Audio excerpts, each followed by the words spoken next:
নমস্কাৰ, মোৰ নাম আনোৱাৰ হুছেইন। মোৰ ঘৰ চিৰাকুটা, দ্বিতীয় খণ্ড।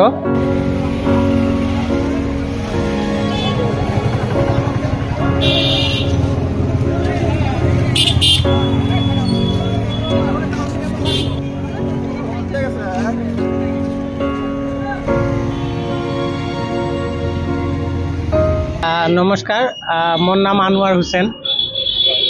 মোৰ ঘৰ চিৰাকুটা, দ্বিতীয় খণ্ড। এইবাৰ পঞ্চায়ত তিলাপাৰা পঞ্চায়তৰ ফালৰ পৰা 1 নম্বৰ ৱাৰ্ডত মই মনোনয়ন পত্ৰ দাখিল কৰিলোঁ। ভোট খেলিম। আজি যেহেতু স্কুটনি আজি আপুনি ব্লকত আহিছে, কিয় আপোনাৰ মন মিলিল ভোট খেলাৰ কাৰণে, কি ক'ব? ভোট খেলিলোঁ এই কাৰণে যে আমাৰ নিচিনা যিবোৰ দুখীয়া আছে, সিহঁতে আজিকালি যিবিলাক হৈ আছে সেইটো হিচাপত দুখীয়াবিলাকে মানে জলদি চৰকাৰৰ যিটো সহায় সেইটো নাপায়। তো আমিও যেতিয়া প্ৰথম মানে মইতো ভাল আছিলোঁ, এক্সিডেণ্ট হোৱাৰ পিছত বহুত জেগাত গৈছোঁ, বহুত কিবা কিবি কৰিব চেষ্টা কৰিছোঁ, চববিলাকতে অলপ মানে প্ৰব্লেম পাইছোঁ আছে। তো মই ঘূৰিব পাৰিছোঁ কাৰণে মই কিছুমান ক্ষেত্ৰত পাৰিছোঁ, জলদি কৰিব পাৰিছোঁ। যিহঁতে নাপায় সিহঁতে মানে একো কৰিব নোৱাৰে। সেইটো হিচাপত ভাবিলোঁ যে এবাৰ মই ইলেকশ্যন খেলোঁ। মই যেনেকুৱা চলি আছোঁ সেইটো হিচাপত মোৰ সেনেকুৱা নালাগে, মই কৰিব পাৰিম বুলি মোৰ এনেকুৱা ভাৱ থাকে, সেইকাৰণে মই কৰি আছোঁ। আৰু কিছুমান ক্ষেত্ৰত মই কৰি আহি আছোঁ। পূৰ্বত তুমি কি কৰিছিলা? পূৰ্বত বৰ্তমানতো মই জমেটো কৰি আছোঁ গুৱাহাটীত জমেটো কৰি আছোঁ, ফুড ডেলিভাৰী। কি ক'বা এতিয়া ৰাইজক কি আহ্বান জনাবা? ৰাইজক এইটোৱে আহ্বান কৰোঁ যে মোক যাতে চবে আশীৰ্বাদ কৰে, যাতে মোৰ যিটো মনৰ আশা সেইটো যাতে পূৰ্ণ হয়। আৰু লগতে যিবিলাক হেণ্ডিকেপ আছে, হেণ্ডিকেপ সকলোৱে আৰু চবে অকলে ইলেকশ্যন নহয়, চব কৰিব পাৰে যদি কৰিব বিচাৰে। আমি এতিয়া ক'ৰবাত যাব নোৱাৰিম বুলি ভাবি যদি ঘৰত বহি থাকোঁ তেতিয়াহ'লে একো নহ'ব। আমি যাব লাগিব, চেষ্টা কৰিব লাগিব, তেতিয়াহ'লে চব সম্ভৱ, চব কৰিব পাৰি। আৰু মানুহৰ আশীৰ্বাদটো লাগিব, মানুহ ছাপোৰ্ট কৰিব লাগিব। সেয়াই আৰু চব কৰিব পাৰি যদি কৰিব বিচাৰোঁ। ইম্পচিবল মানে একো নাই, চব পচিবল। আমি কৰিব বিচাৰিলে একো বাধা নিদিয়ে, আমি কৰিব পাৰোঁ। নমস্কাৰ, মোৰ নাম আনোৱাৰ হুছেইন। মোৰ ঘৰ চিৰাকুটা, দ্বিতীয় খণ্ড।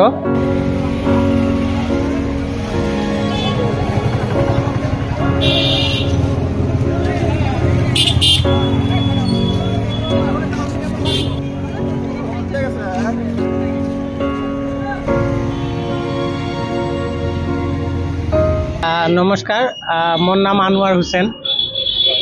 মোৰ ঘৰ চিৰাকুটা, দ্বিতীয় খণ্ড। এইবাৰ পঞ্চায়ত তিলাপাৰা পঞ্চায়তৰ ফালৰ পৰা 1 নম্বৰ ৱাৰ্ডত মই মনোনয়ন পত্ৰ দাখিল কৰিলোঁ। ভোট খেলিম। আজি যেহেতু স্কুটনি আজি আপুনি ব্লকত আহিছে, কিয় আপোনাৰ মন মিলিল ভোট খেলাৰ কাৰণে, কি ক'ব? ভোট খেলিলোঁ এই কাৰণে যে আমাৰ নিচিনা যিবোৰ দুখীয়া আছে, সিহঁতে আজিকালি যিবিলাক হৈ আছে সেইটো হিচাপত দুখীয়াবিলাকে মানে জলদি চৰকাৰৰ যিটো সহায় সেইটো নাপায়। তো আমিও যেতিয়া প্ৰথম মানে মইতো ভাল আছিলোঁ, এক্সিডেণ্ট হোৱাৰ পিছত বহুত জেগাত গৈছোঁ, বহুত কিবা কিবি কৰিব চেষ্টা কৰিছোঁ, চববিলাকতে অলপ মানে প্ৰব্লেম পাইছোঁ আছে। তো মই ঘূৰিব পাৰিছোঁ কাৰণে মই কিছুমান ক্ষেত্ৰত পাৰিছোঁ, জলদি কৰিব পাৰিছোঁ। যিহঁতে নাপায় সিহঁতে মানে একো কৰিব নোৱাৰে। সেইটো হিচাপত ভাবিলোঁ যে এবাৰ মই ইলেকশ্যন খেলোঁ। মই যেনেকুৱা চলি আছোঁ সেইটো হিচাপত মোৰ সেনেকুৱা নালাগে, মই কৰিব পাৰিম বুলি মোৰ এনেকুৱা ভাৱ থাকে, সেইকাৰণে মই কৰি আছোঁ। আৰু কিছুমান ক্ষেত্ৰত মই কৰি আহি আছোঁ। পূৰ্বত তুমি কি কৰিছিলা? পূৰ্বত বৰ্তমানতো মই জমেটো কৰি আছোঁ গুৱাহাটীত জমেটো কৰি আছোঁ, ফুড ডেলিভাৰী।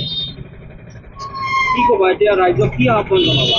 ৰাইজক এইটোৱে আহ্বান কৰোঁ যে মোক যাতে চবে আশীৰ্বাদ কৰে, যাতে মোৰ যিটো মনৰ আশা সেইটো যাতে পূৰ্ণ হয়।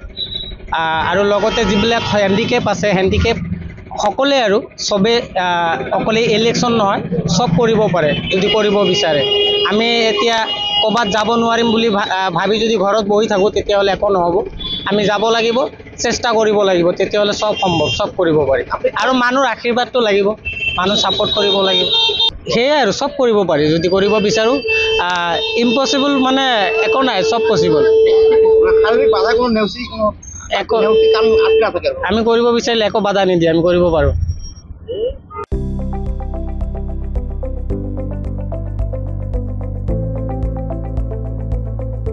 NB নিউজ, সহজ সৰল ভাষাত নৱভাৰতৰ কথা।